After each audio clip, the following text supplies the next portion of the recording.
Good morning! Today, samahan niyo ako. May laro ako ng badminton today. So, this is my outfit. Leggings muna.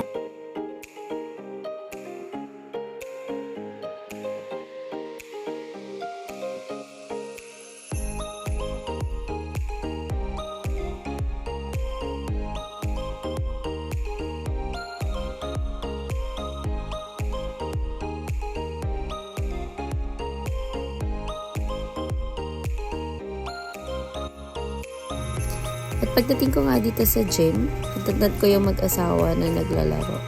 Scorean sila. Sige, kayo muna. Yan. Ito na yung time na ako na yung naglalaro. Sobrang namiss ko mag-badminton. Grabe. Kahit anong gawin kong workout sa bahay, parang hindi ako pinagpapawisan ng bongga. Hindi kagaya pag nag-badminton ako. Sobrang feel ko talaga. Ramdam na ramdam ko yung pawis na tumatagaktak sa katawan ko.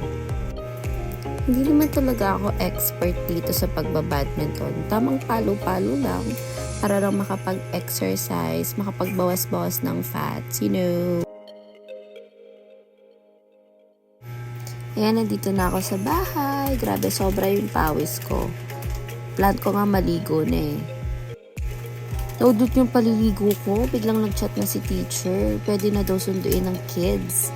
So, eto, diretso na ako sa school ni Bebe para sunduin siya. Nadatnan ko siya dito na nakikipaglaro. Sabi ko, tara, uwi na tayo. Ayaw pa nga niyang umuwi eh. Itatapusin pa daw sila. Picture muna. Foundation day nila ngayon sa school, kaya medyo may konting pagganap. And then tomorrow, meron silang field demo na gaganapin sa Pantalan. Nakagaling na kami nito ng palengke. Dumaan muna kami kasi bumili muna kami ng gamot niya sa ubo tsaka ng konting gulay para may gulay kami today. Dito na kami dumaan sa Barangay Uno from palengke. Naisip ko kasi daanan yung mga bata. Kaso kasi baka nasa school pa sila kaya huwag na lang, diretso na lang kami ng uwi. Habang pauwi kami, nag-uusap kami magmami. Sabi ko, anak, huwag ka magpapasakit ha. Kasi baka hindi ka na naman makasayaw. Kasi last time na may event sila, hindi siya nakasayaw kasi sumama yung pakaramdam niya. Kaya sabi ko ngayon, huwag ka magpapasakit ha. Huwag magpapasakit yung ulo mo ha. Mag-pray ka kay Papa Jesus na huwag ka magkakasakit para makasayaw ka bukas, para may energy ka. Para naman happy ang aming bebe.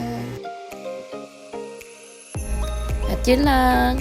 Salamat sa pagsama nyo. Thanks for watching. Bye-bye!